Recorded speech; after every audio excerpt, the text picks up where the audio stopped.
এক বাইনচুদ আসিফ আহমেদ হ্যাঁ নাকি স্টুডেন্টের নামে এখন আবার উল্টা কথা বলতেছে।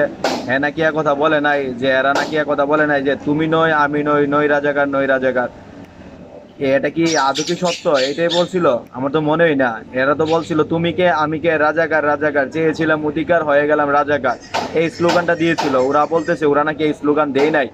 তো কোনটা সত্য করা কোনটা আসল, এই যে ওর মুখ থেকেই শুনেন। আর পিছনে ভিডিওর পিছনে দেওয়া হয়েছে স্লোগানটা, কি স্লোগান দিয়েছিল।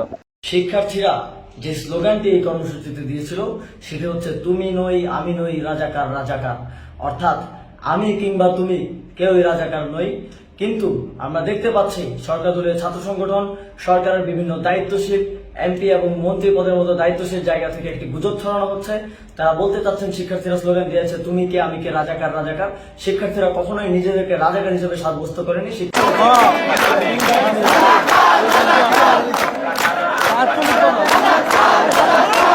কুত্তার বাচ্চা, তুই সব কয়টা স্টুডেন্টের মাথা ধুলাই করছস। কত কোটি টাকা পাইছস জামাতের কাছ থেকে, শিবিরের কাছ থেকে? কত কোটি টাকা পাইছস? জামা শিবিরতে টাকা নিছস, নাইলে জঙ্গিবাদেতে টাকা নিছস, কাটতে নিছস, নাই ডক্টর ইউনুসেতে টাকা নিছস? কত টাকা খাইছস পুত বাইনচুত? কো বালা কইরা নাহলে বাইনচুত তোমার দুলাই আছে বাইনচুত।